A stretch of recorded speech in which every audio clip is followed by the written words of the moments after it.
Hello good morning you all. Rampal विधि महाविद्यालय में आपका पुनः स्वागत है। मैं अलंकार सिन्हा।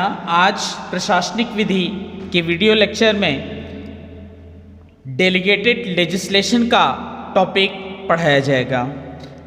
डेलीगेटेड लेजिस्लेशन का तात्पर्य है प्रत्यायोजित विधान। जनरली होता क्या है कि ये टॉपिक इतना टेक्निकल है कि थोड़ा समझने में दिक्कत आती है, बट बहुत इजी वे में आपको समझ में आएगा, अच्छा भी लगेगा। थोड़ा आपको एफर्ट करने की भी ज़रूरत है डेलीगेटेड लेजिस्लेशन टॉपिक को अच्छे से समझने के लिए।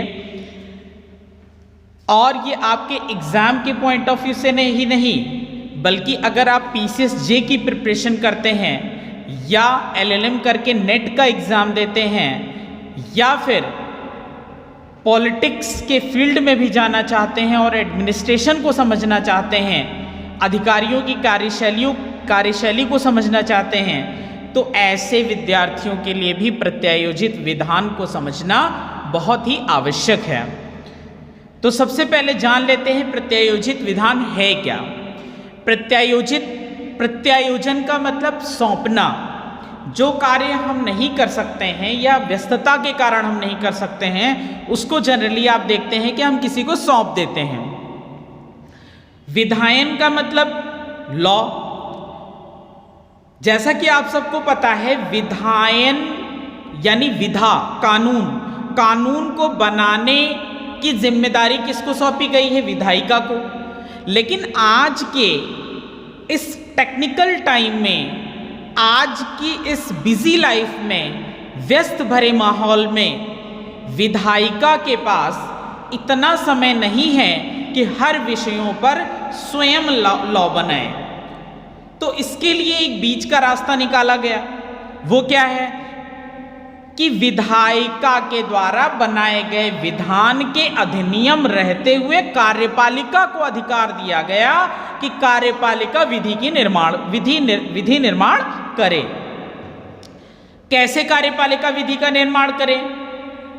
तो एग्जाम्पल के लिए अभी लेटेस्ट एग्जाम्पल ले लेते हैं कि जैसे आज के टाइम कोरोना का टाइम चल रहा है, तो कोरोना महामारी या कोरोना इमरजेंसी के टाइम में आपने देखा कि डिफरेंट डिस्ट्रिक्ट मजिस्ट्रेट को पावर दी गई, शक्ति दी गई कि वो अपने विवेकाधिकार का प्रयोग करते हुए अपने जिले को महामारी से कैसे मुक्त करें। यानी कोरोना महामारी से निपटने के लिए जनरली DM को ये पावर मिल गया राज्य सरकार की तरफ से कि वो अपने अपने जिलों में कार्यकारिणी का गठन करे और इस बात को एश्योर करे कि वो क्या स्टेप ले रहे हैं अपने डिस्ट्रिक्ट में कोरोना महामारी से निपटने के लिए। तो इस तरह से आप जान रहे हैं, आप देख रहे हैं कि प्रत्यायोजन कार्य का हो रहा है, विधान का प्रत्यायोजन हो रहा है, विधि निर्माण का कार्य विधायिका का है। लेकिन यहां पर पर्टिकुलर टॉपिक पर विधि निर्माण की जिम्मेदारी एग्जीक्यूटिव को सौंपी जा रही है। तो अब कुछ पॉइंट्स नोट कर लेते हैं। Delegation is act of making और कमीशनिंग अ डेलीगेट। डेलीगेशन क्या है? Is the act of making, बनाना, और कमीशनिंग अ डेलीगेट, या किसी डेलीगेट को कमीशन करना, किसी कार्य को सौंप देना। When the function of legislation is entrusted to organs other than the legislature by the legislative itself, the legislation made by such organ is called delegated legislation। यानी कि जब कोई फंक्शन ऑफ लेजिस्लेशन यानी विधायन का कार्य is entrusted to organs other than the legislature, यानी legislature को तो विधान बनाने की जिम्मेदारी है ही, विधायिका के अतिरिक्त किसी और को सौंपा जाए। कैसे? By the legislature itself, legislature के द्वारा स्वयं सौंपा जाए। The legislation made by such organ is called delegated legislation. और इस प्रकार से जो लेजिस्लेशन बनाया जाता है, विधान बनाया जाता है, ऐसे ऑर्गन के द्वारा, कैसे, विधायिका के अतिरिक्त ऑर्गन के द्वारा जो विधान बनाया जाता है उसे डेलीगेटेड लेजिस्लेशन कहा जाता है। अगला पॉइंट इसी में देख लेते हैं कि प्रत्यायोजित विधान क्या होता है।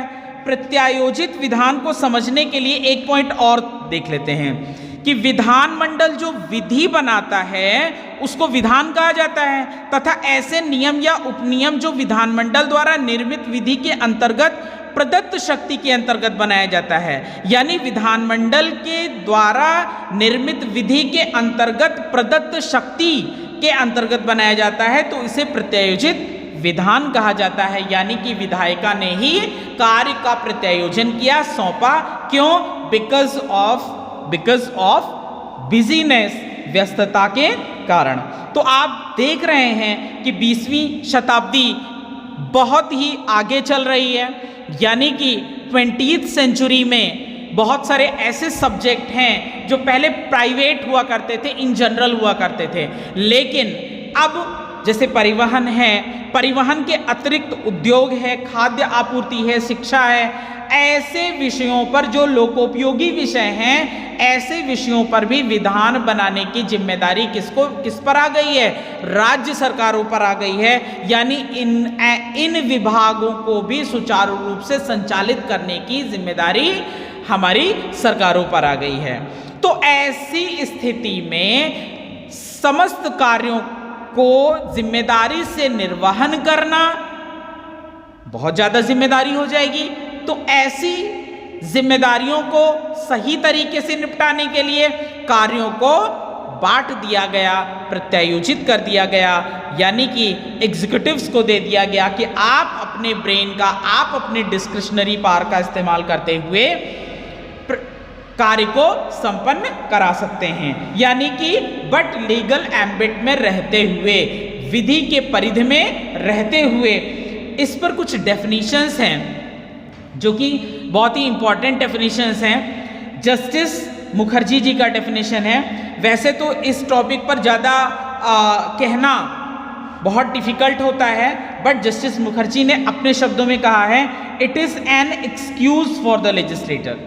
यानी कि कार्य ना करना पड़े तो ये एक लेजिस्लेटर्स का एक्सक्यूज है। A shield for the administrators, और एडमिनिस्ट्रेटर्स के लिए तो एक शील्ड हो गई, and a provocation to the constitutional jurist, और कॉन्स्टिट्यूशनल जुरिस्ट के लिए एक टाइप का प्रोवोकेशन है। दूसरा डेफिनेशन क्या है, सामंत महोदय ने दिया है, लेजिस्लेशन इज आइदर सुप्रीम और सुबॉर्डिनेट। इसको कहा है, सामंत महोदय ने कहा है कि विधायन या तो सर्वोच्च है और या अधीनस्थ है, या सुप्रीम है या सुबॉर्डिनेट है। तो सुप्रीम लेजिस्लेशन क्या होता है? सुप्रीम लेजिस्लेशन को समझ लेते हैं। Supreme legislation proceeds from sovereign supreme power of the state. Supreme legislation आता कहाँ है? ये सॉवरेन से आता है, यानी supreme power of the state से आता है। राज्य के सबसे सॉवरेन पावर से, यानी कि आपके sovereign, who is sovereign means president is sovereign. तो हमारे देश का प्रेसिडेंट कोई भी लॉ पास करता है तो प्रेसिडेंट के साइन से जो लॉ पास होता है उसे सुप्रीम लॉ की कैटेगरी में हम रख सकते हैं। Has no rivals in the field. दूसरा पॉइंट क्या है? Has no rivals in the field. इसका मतलब चूंकि सुप्रीम अथॉरिटी ही लॉ को पास कर रही है तो कोई राइवल्स होने का चांस ही नहीं है। अगला पॉइंट है, does not derive it's authority from any other organs of the state. यानी कि स्टेट के किसी ऑर्गन से ये अपनी पावर को डेराइव नहीं करती है, ये अपनी पावर सीधे सुप्रीम अथॉरिटी से डेराइव करती है। अगर हम सुबॉर्डिनेट लेजिस्लेशन की बात करें, सुबॉर्डिनेट लेजिस्लेशन का मतलब अधीनस्थ विधायन, तो इसका तात्पर्य क्या है? Framed by the executive and owes its existence on superior authority. यानी कि सुबॉर्डिनेट लेजिस्लेशन अपने पावर को कहां से गेन करती है? एग्जीक्यूटिव से गेन करती है, और वो सुपीरियर अथॉरिटी के प्रति ओस यानी रेडी होती है। वो कौन है सुपीरियर अथॉरिटी? लेजिस्लेचर। तो आज आपने पढ़ा सुबॉर्डिनेट लेजिस्लेशन और सुप्रीम लेजिस्लेशन के बारे में पढ़ा, और ये भी पढ़ा कि डेलीगेटेड लेजिस्लेशन क्या होता है, डेफिनेशंस देखा। आई एक्सपेक्ट वीडियो लेक्चर से आप बेनिफिटेड हो रहे हैं। एंड इन केस अगर आपको कोई टॉपिक कहीं समझ में नहीं आता तो कमेंट बॉक्स में आप मेंशन करिए, sir please make me understand again, तो मैं इस टॉपिक पे आपको दोबारा से वीडियो लेक्चर प्रोवाइड कर दूंगा। Thank you so much. Next topic को हम लोग नेक्स्ट वीडियो में कंटिन्यू करेंगे। Thank you.